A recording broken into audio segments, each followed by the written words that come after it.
और बेवजह का आपत्तिजनक बयान देता है तो उस पर पार्टी का नेतृत्व संज्ञान लेता है।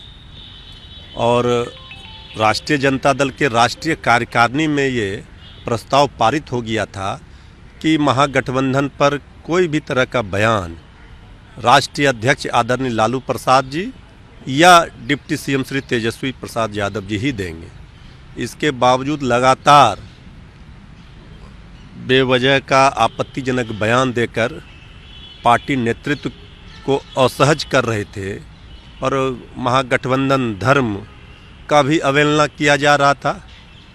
तो महागठबंधन आदरणीय लालू प्रसाद जी, आदरणीय नीतीश कुमार जी, श्री तेजस्वी यादव जी ने बनाई है बड़े उद्देश्य के लिए। उद्देश्यों से भटकना या भटकाने का प्रयास करना ये कहीं न कहीं हमारे विरोधियों को मौका दे रहे थे। तो उन पर कार्रवाई के लिए सो कॉज नोटिस आदरणीय राष्ट्रीय अध्यक्ष लालू प्रसाद जी के निर्देश पर राष्ट्रीय प्रधान महासचिव जनाब अब्दुल बारी सिद्दीकी साहब ने निकाला है। 15 दिनों का समय दिया है, उनके ऊपर सो कॉज किया गया है, वो अपना कारण बताएंगे। अच्छा, ये आप ही के पार्टी के मंत्री है सुरेंद्र यादव, जिस तरीके से उन्होंने बीजेपी को लेकर बयान दिया कि चुनाव आता है तो कभी वो कुछ और नहीं, देखिए उनका कहने का मतलब संदर्भ कुछ और रहा होगा। वो तो सब लोग जानते हैं, जग जाहिर है कि भावनात्मक मुद्दे को बीजेपी उठाती है।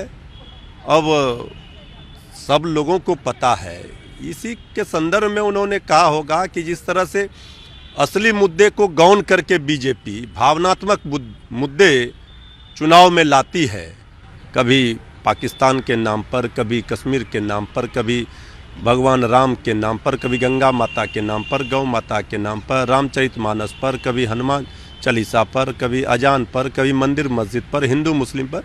इसी संदर्भ में उन्होंने कहा होगा कि असली मुद्दे की बात होगी, किसानों नौजवानों के हित की बात होगी, देश की जनता के हित की बात होगी, तो बीजेपी का सुफड़ा साफ है।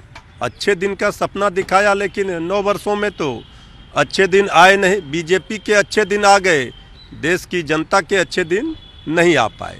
तो इसी संदर्भ में उन्होंने ये बातें कही होगी। तो लगता है किस तरह का बयान उनको देना? देखिए, हमने उनके बयानों को अभी नहीं देखा है, लेकिन हमें लगता है कि उनका कहने का मतलब यही रहा होगा कि बीजेपी भारत में हर जगह जहाँ भी चुनाव होते हैं या कोई भी चुनाव होता है तो भावनात्मक मुद्दे, विवादित मुद्दे को उठा करके इस तरह का वोट लेने का प्रयास करती है, लेकिन असली मुद्दे पर बात नहीं करती, रोजी रोजगार पर।